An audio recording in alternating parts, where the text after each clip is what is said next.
He done it again. Seb, why'd you leave YouTube hanging again? I am so sorry, guys. He says, but he keeps doing it. Hey there, everyone. I hope everyone is having a lovely day, week, month, year even. Well, probably the year sucks for everyone. But yeah, hope everyone is doing well. I figured, let's finally do another update video here and to let you know what has been going on here. And also I wanted to go over some recent pickups I got in. But yeah, unfortunately I dropped off again and I am so sorry for that. But there are some reasons. I just have not been feeling very well for a couple of reasons. And first and most importantly, that has to do with Griezo. Unfortunately, my little buddy here got himself sick, and that had me worried quite a bit, and still unfortunately does. So, just to drop a big one here right away, I doubt we will be seeing him a lot in the coming videos as well. So what happened was that he started to lose a lot of weight. He started to actually not eat his treats, and everyone who's seen some parts of this channel know that if Griezo doesn't eat his treats, there is a big problem. So that was worrisome. He started to puke up the whole place. So in short, he really was starting to look like me. And I know that animals can start to look like their owners, but yeah, preferably not in that direction, please, Griezo. Turns out that his thyroid is on the fritz, and yeah, that caused that issue. Unfortunately, as we kind of combat that with medication, he's starting to develop more and more issues. I guess he's just getting an old kitty now, and yeah, it's problematic and has me worried quite a lot. And he is my one buddy over here, so if he doesn't feel well, then I don't feel well. But yeah, he has trouble jumping up to stuff, which is, he's not even able to get on the desk now on his own. He's just chilling in this box now, which sometimes he cannot do all day long. He became very lethargic, and that apparently has something to do with the medication. But I don't know, it's just not fun to see. You can't coax him into playing time and such anymore. He also is going blind, talking about, we have the one thing under control. Okay, I will take something else and emulate you in another way. So yeah, he's definitely not seeing well anymore because he keeps walking himself into corners and yeah, just bumping into stuff, not seeing the treats you hold for his face.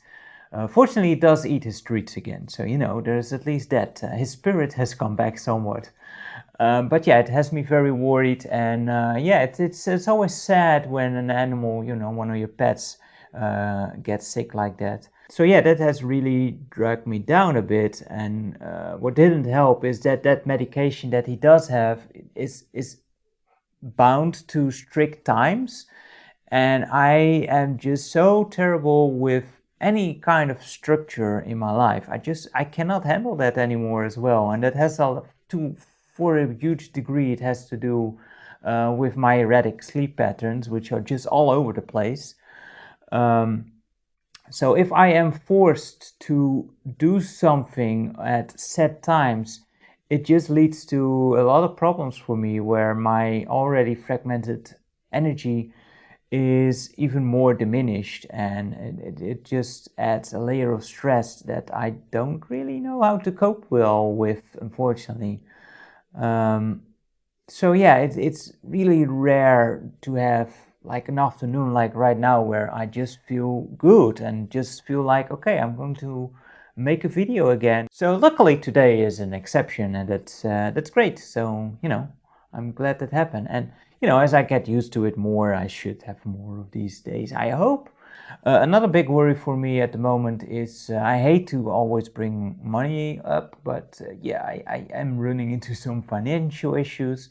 First of all, the vet is not cheap nowadays. Holy crap, that was expensive, and I also need to go back to them this week. So I actually for the first time in a very long time, I actually had to fall back on some reserves in savings.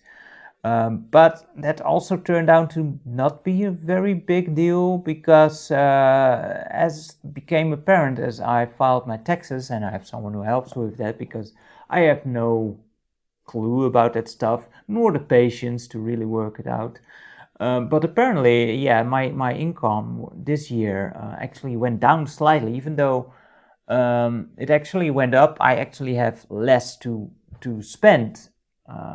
And apparently that's going to get worse and worse in the coming years. It's very complicated. I won't go into the details there and bore you with that because honestly I half understand it myself. But yeah, I'm just a weird case. Unfortunately, even if I make extra money, it won't really do me any good. So that's very frustrating as well. For now, it's not a big deal, but yeah, somewhere around 28, 29, and 2030, then it will probably be a big issue for me. So I did spend some money, which in hindsight I probably shouldn't have, but you know how that goes with us collectors. I wanted to add some things to the collection. I guess that's kind of also our coping mechanism, isn't it? To spend time with our collection. I will say that I did spend some good time with my collection, actually sorting things out, putting them in the database, cleaning them off, and I actually had some fun times with that. And my mother, a huge thank you to her as well, because she helped me a lot in, figuring out a way to order things and actually get things sorted. Because yeah, I might be 40 years old, but it doesn't mean I know a thing about cleaning up a room. So yes, she was a huge help, and yeah, it's kind of fun also to see her getting involved in collecting these games as well, as you will see later on, because she actually got me some games which we'll check out. And I learned a lot about cleaning and and taking care of your games as well in the meantime. So I was actually thinking of also probably making some videos in the future where I go over those kind of things, how to, or how I get rid of, for example, stickers on games and game cases without destroying them, or just general cleaning tips and such, just to give you my ideas in that, and maybe someone can learn from that as well, and maybe I can learn from others from your tips. But we'll cross that bridge when we get there. But to help with that, I did, before Griezo run into issues, I already picked this one up over here, which is a nice like frame thingy that you can clamp on the desk, and you can hang a secondary camera on top to actually view down to whatever the hell you're doing. I had in the past where I wanted to showcase something like a game or something like the box, and I had to like film around my tripod, and it was very annoying. It was not a pleasant way to do that. My father had this camera lying around, a Nikon, I think Nikon, right? Nikon, I don't know. It's a 900 from the top of my head. It's very light, so that will be great to just hang up here, so you can actually see what you're doing. I still need to get a mini HDMI cable to connect it directly to OBS, because these cameras, like my main camera is a camcorder, because that's much easier, because those tend to have supreme autofocus, which is very much needed for me, because I cannot see the focus, so I need to rely on autofocus. And camcorders tend to have higher or much better autofocus.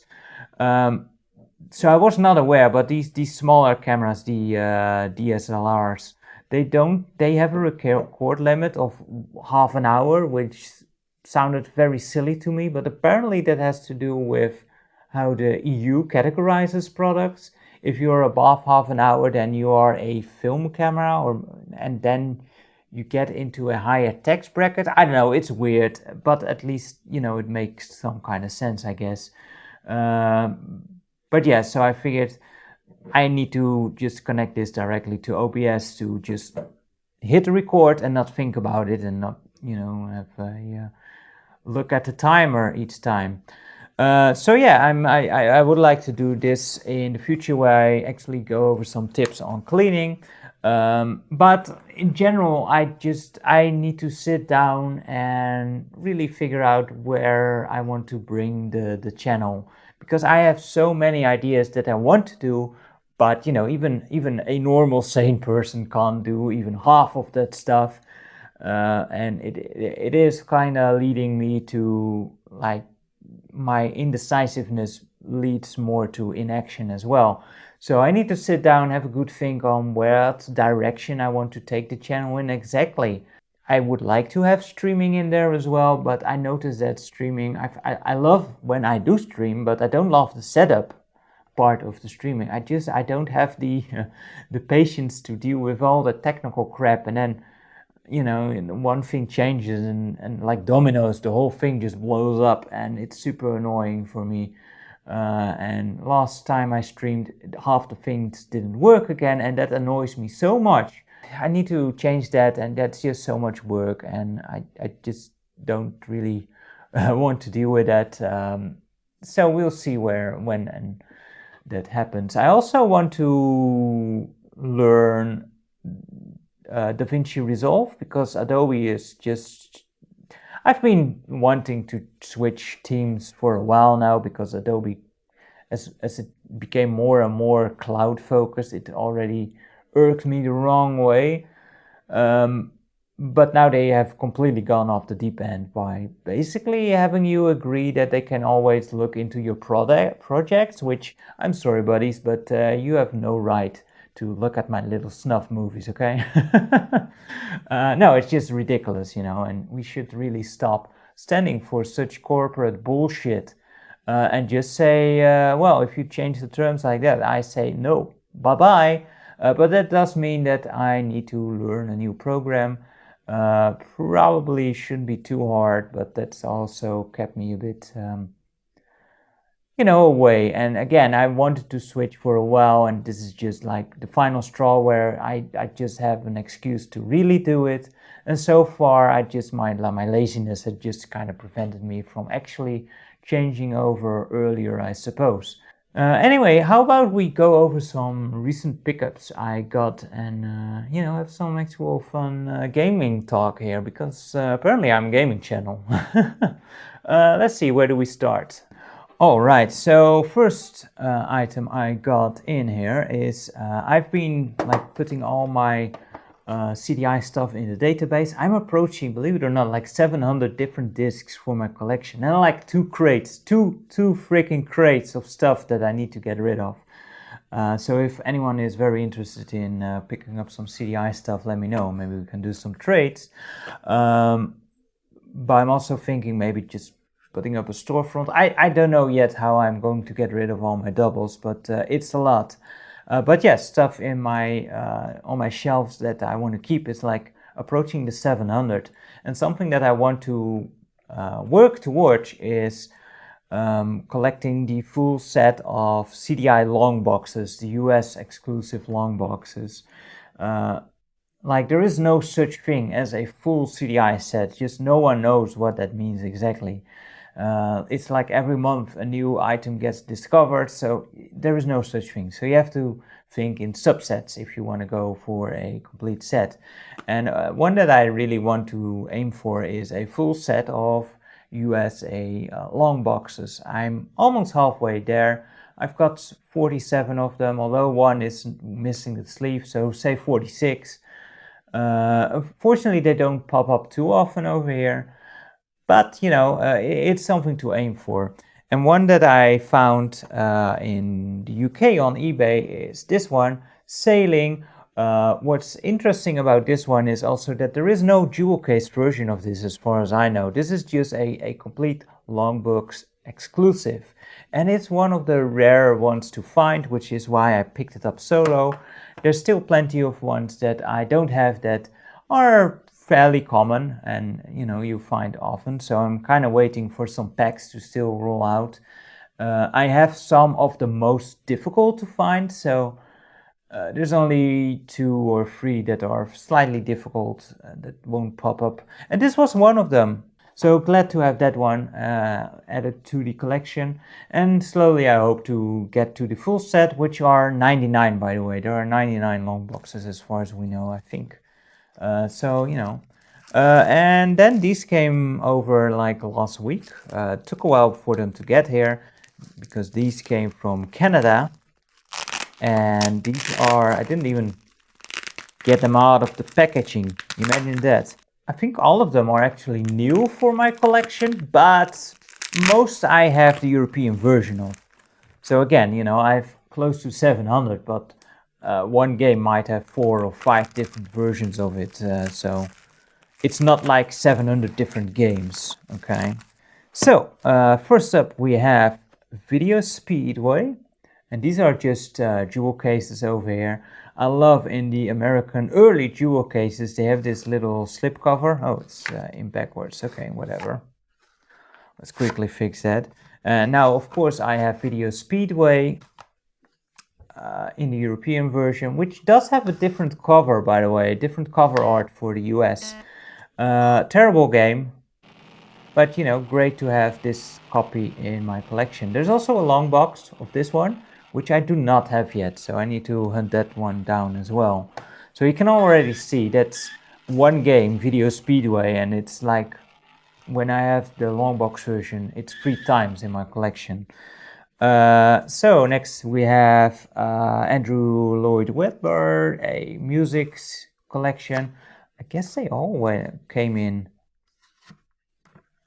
this way. Again, complete with the slipcover, which is always nice to see.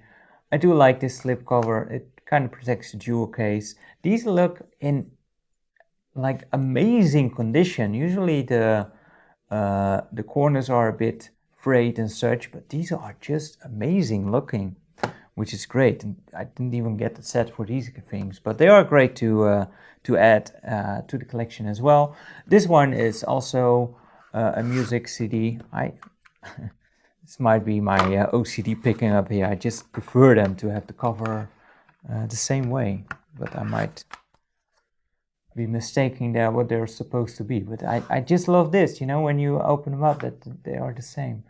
But yeah, another music CD-i there. I think, as I understand, this one is fairly rare to find with the slipcover. This was also released later in the USA without the slipcover. I think, not entirely sure.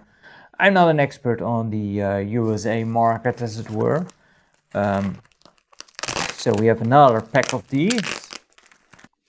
There we go. And these are actually the ones that I got it for, because a while back I showed off one of the tourist guides to England, and this is the only version that I don't have. It's Wales. The discs also do mention that there is a Scotland disc, but I don't think that actually ever got released. Fairly sure now. But Wales was the one that I was still missing. So, talking about subsets, this set is kind of complete, at least the 4 of these. But this Canadian company also released this one, which I actually never saw over here. So that's really cool to add to the collection. And I'm kind of curious to check this one out. I don't know much about this one, so this will be interesting to check out for sure. So it was for those 2 that I actually got this set, and I think there is one more disc from this company that I don't have, but I don't know. I'm just super glad that at least I got this set complete now with the 4 titles in that set. It's cool. And that other one, I never saw it over here, so that's great to get as well. And then we have more of the standard US discs. This one is Time Life Astrology. I have this in 2 versions. I have the jewel case and I have the European long box versions, like the European crappy boxes that always fall apart. Did this one come out on long box? I'm not entirely sure now. The photography one did. I know that much. And then there is one more of these packs. Here we go. First up is Dave Grusin, and another music CD. Not very familiar with the artist itself, I'm afraid. Again, do have this in the European version, not the US version, with slipcover, which is always great to see, of course. So that's cool. Again, I'm just blown away by these. Look like new, which is really awesome to see. I will put another protector around these.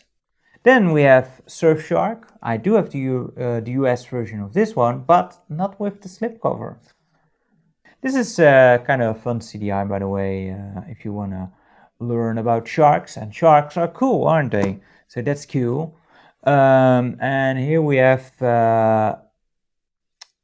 Treasures of the, I always mess this name up, Smithsonian, which is a museum. And I'm pretty sure there is a long box version of this one as well, which I do not have yet. So we will need to hand that one down, but it's one of the more common ones. Yeah, that's the CDI pickups here that I got from Canada, and I'm not entirely sure what I paid for it. I do know that I kind of threw an offer his way, and he was like, yeah, okay. And kind of funny because I bought that sailing one, that long box, that I actually got recommended this one by eBay, because normally I don't tend to check out eBay that much, because the Dutch don't use eBay. It has become way too expensive to sell on there, and selling and buying stuff international tends to have a lot of shipping costs. So, you know, it's a place that I tend to forget. But, you know, I got a tip on sailing, got that, and then you get like new recommendations. So that's interesting.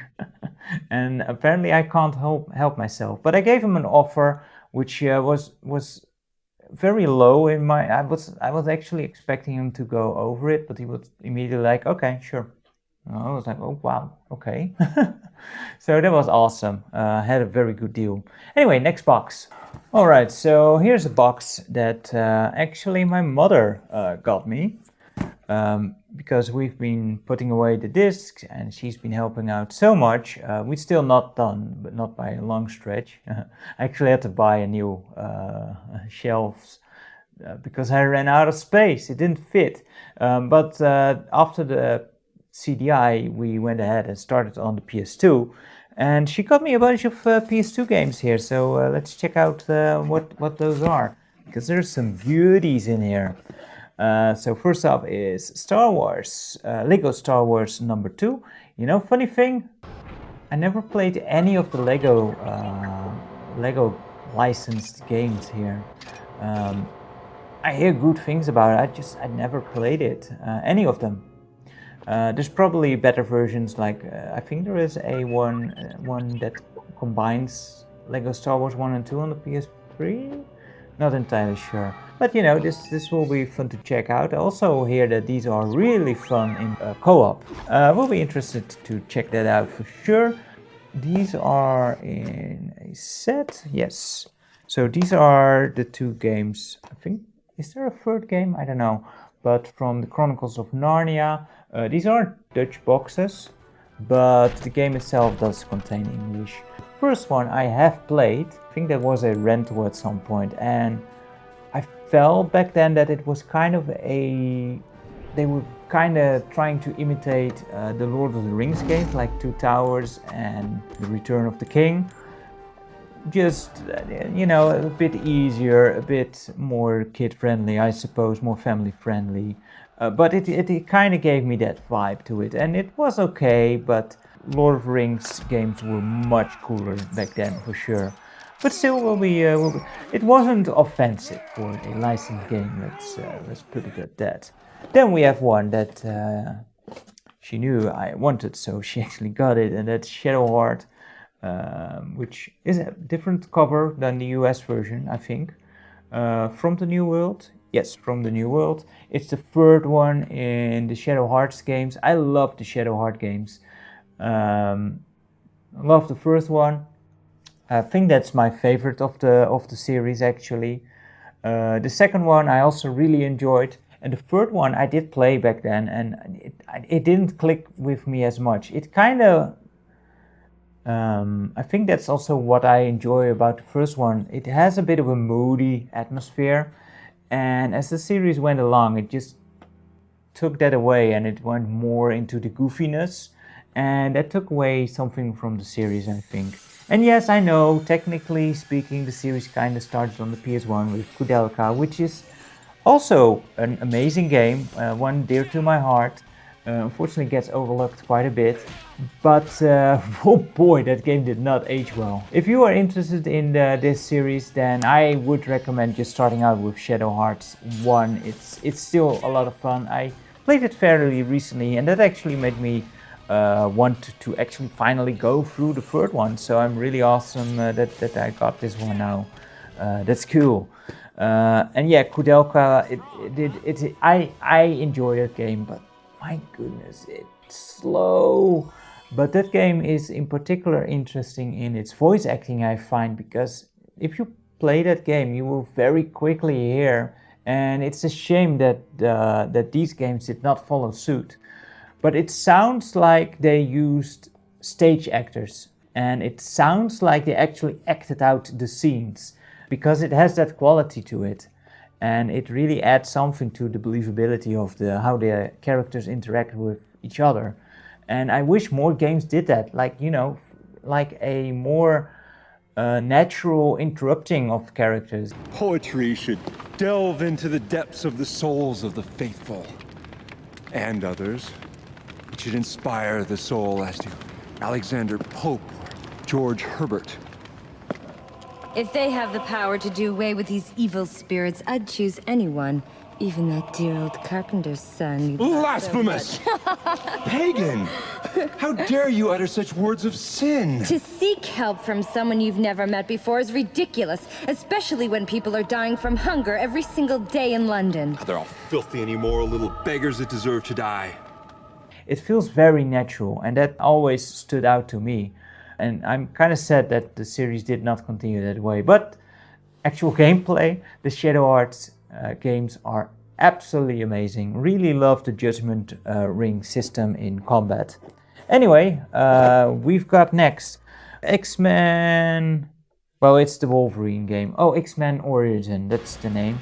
Which I also played back in the day, but I don't know, I remember having a hard time with it. One of the later levels got me killed quite a bunch. I remember having a hard time with it, but I also remember it kind of enjoying it, just being a fun little game that did make you feel like Logan.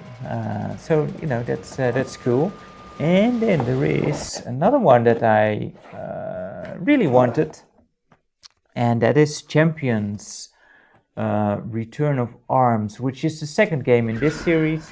And these are basically like the Baldur's Gate Dark Alliance games, just in the EverQuest universe. And again, one that I did play, never finished back then, but I did really enjoy it. So I'm super glad to have this one. Don't have the first one, which I think is Champions of Nora. Never played that one either. So you know, that's one I still need to hunt down as well. That's these games over here. That's 1, 2, 3, 4, 5, 6 games here. But really cool games. Really glad with this stack over here. And I did pick up some more PS2 games, but I won't bore you with all of them, because then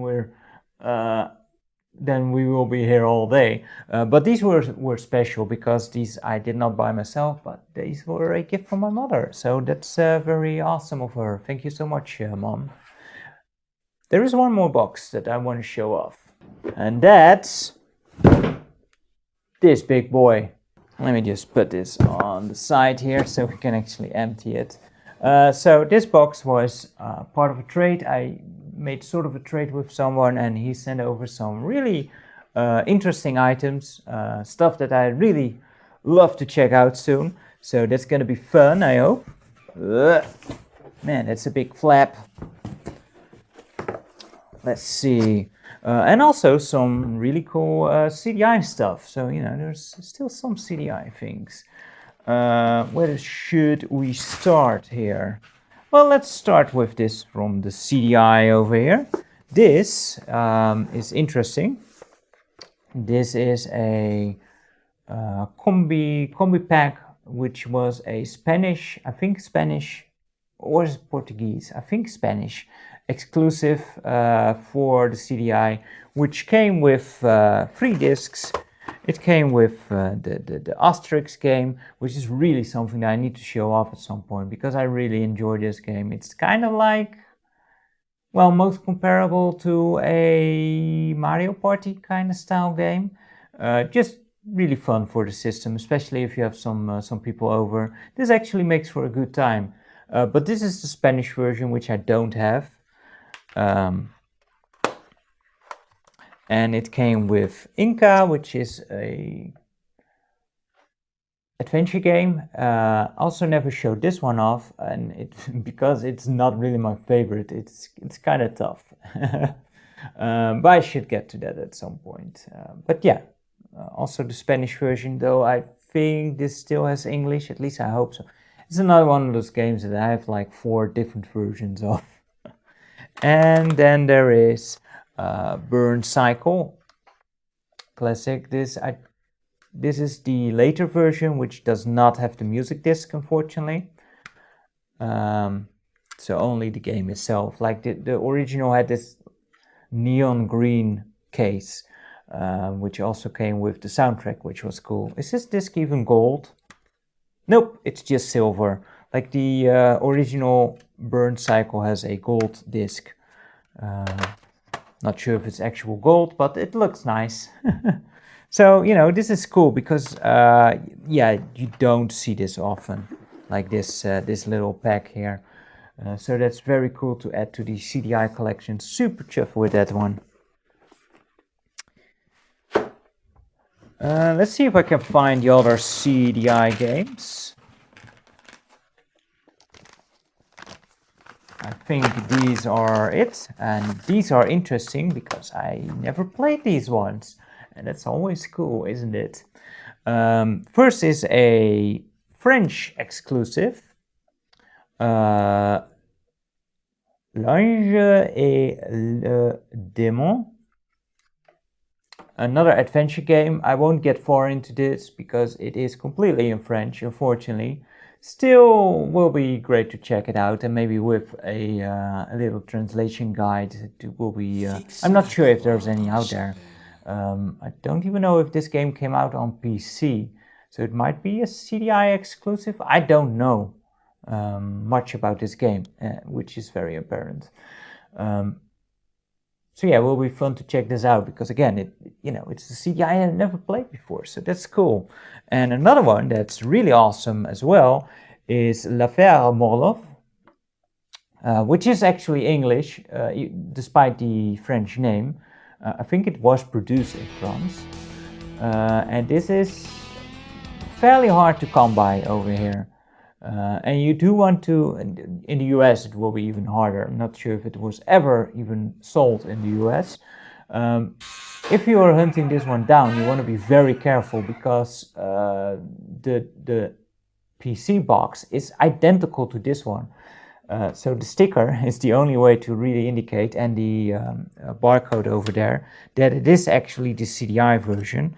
Because if you look, yeah, on the manual, it's actually the exact same manual as the one for the PC with the system requirements there. So I've seen people sell the PC version as the CDI version, which is just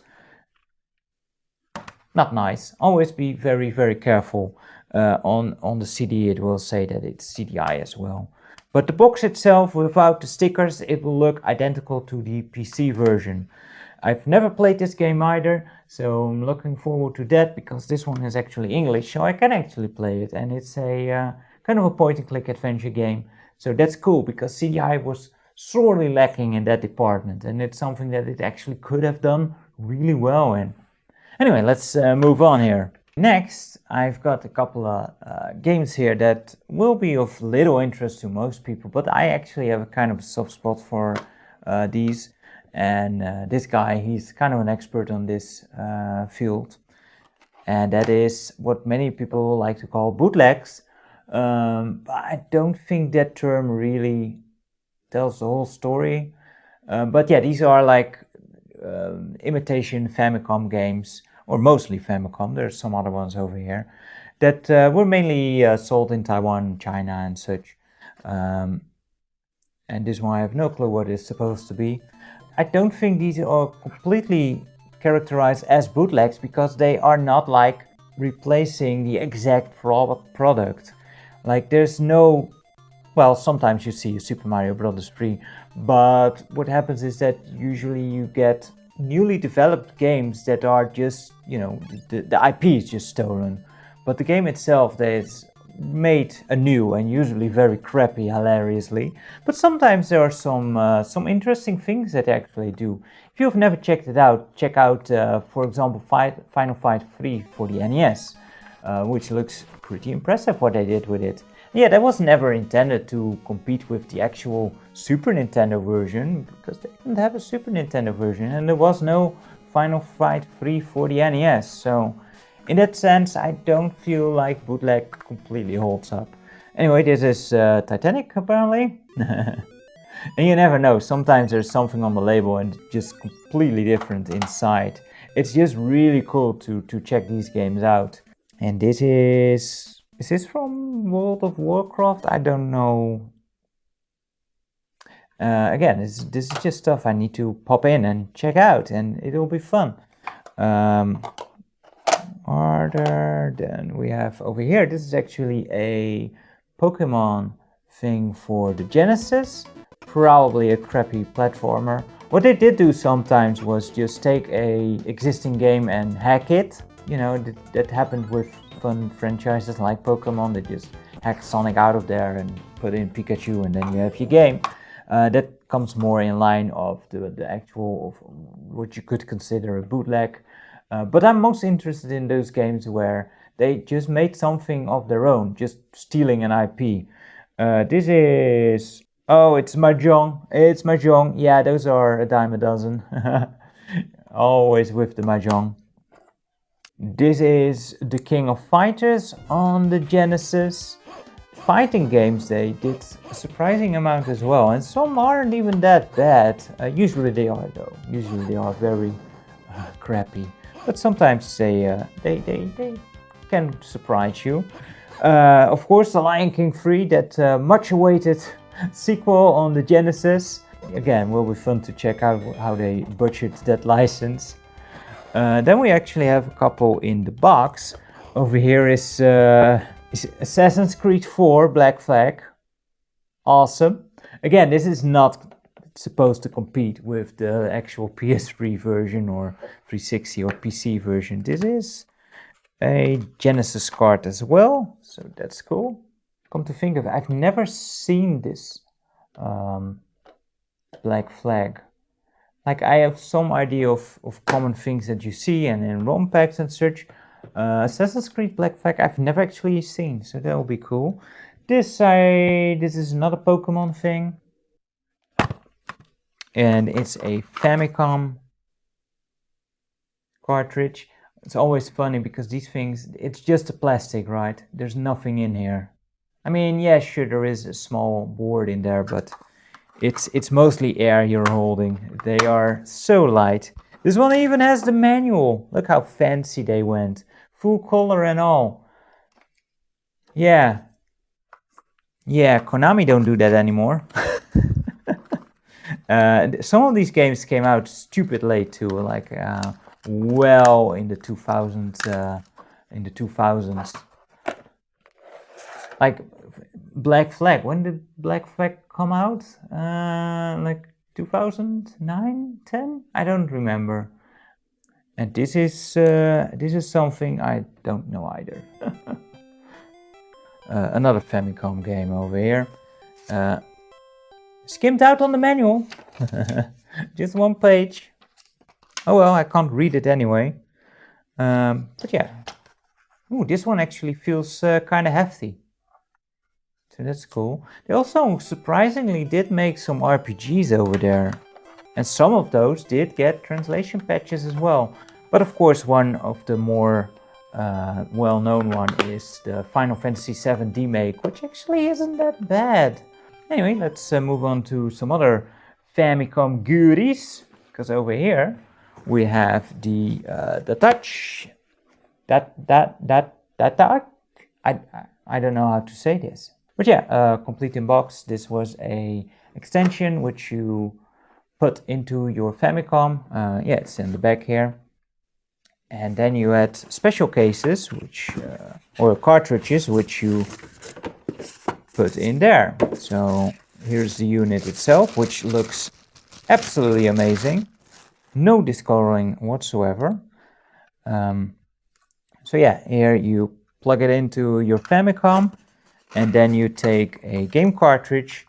This is a Dragon Ball Z cartridge, and you plug that in the back to play a game. And then you take a little card, and those have a picture, and on the back you have a barcode, and you would scan that in, and you basically get some statistics in the game, like character statistics and such. And I think there's 5 or 6 games for this. They always came with a stack of cards. If you're out of cards, you can just use any barcode really. And yeah, they used to have characters, like you got Krillin with his stats, and if you scan it in, then you play as Krillin, you know. And probably lose to any other one. Well, maybe Yamcha's in there somewhere, I don't know. So that's cool, and you know, it would be fun to play around with, and maybe hunt down the other games, although they are very hard to find.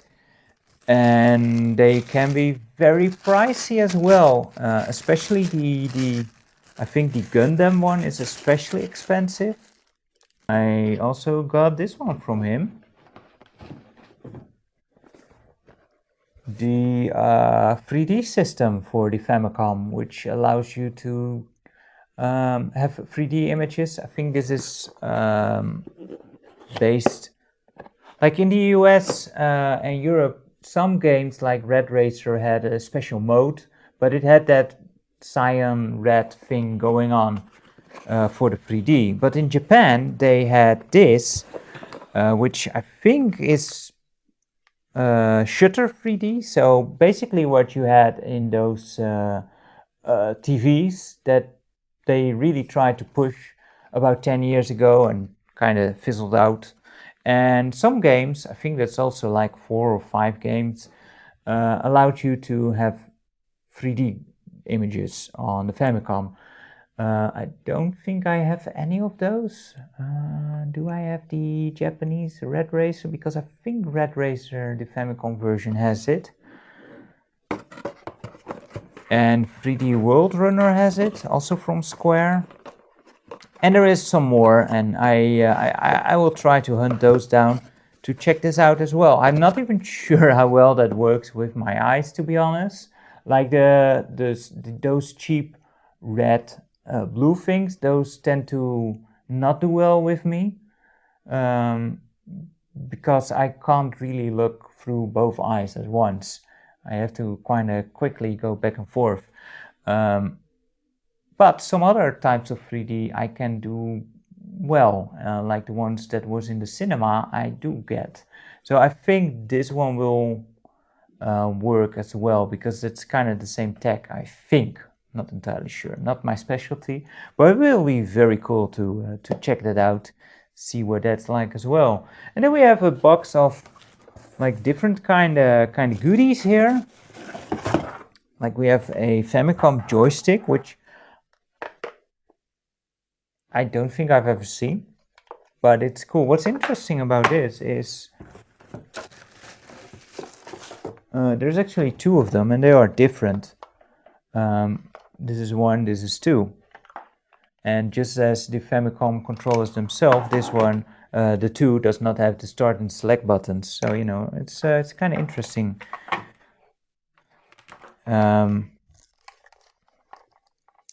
I think this probably goes through the expansion slot of the Famicom. I am not entirely sure. Need to check that out, but yeah, it'll be cool. Doesn't feel great. Like, it doesn't have switches. Yeah, it doesn't feel great, but then again, you know, what are you gonna do? For the few flight simulator games, this will probably be good enough, but will be cool to check it out. Buttons feel very mushy. But very cool because I've never seen these before, so awesome to have and play around with. And then we have over here one that I have seen before, but I never actually tried to. I never have any experience with it. This is what was it called? The Joy Ball. The Joy Ball, which is, I think, from HAL Laboratories. And I don't think it was developed for a particular game, especially just as like a different kind of controller. If you have any experience with this one, do let me know. What are some games that are ideal with this controller? Because this ball is, it's like a giant joystick, which, I mean, it's nice that it forms in your palm like that. I have no idea what kind of game would be great with this. So, you know, might be fun at sometimes for the stream to check out if I can play some Mario with this thing. I doubt it. Is it even like, is this down? Or is this down? Oh, wait, no, it's 4-directional, so that answers that. So yeah, never play this. I do see these around quite often. Don't think these were actually released in Europe or the US. I don't know. Got this with connector again for the Famicom. So yeah, if you have any experience with this one, let me know. What type of games are ideal for this one, and I will give it a try. It will be fun. I think that was about it. And yeah, wasn't it enough? It was quite a lot, wasn't it? But yeah, those were some recent pickups. I probably shouldn't do a lot of pickups now because money issues and such. But yeah, I hope you enjoyed this one. I sure did, and I don't need any more pickups anyway because I've got so many stuff to check out now anyway, and that'll be fun. Well guys, thank you so much for watching. If you're still here, wow, you've got some endurance. But yeah, thank you very much for watching, and I hope to see you guys later in another video. And until that time, take care. For now, I say, the muzzle!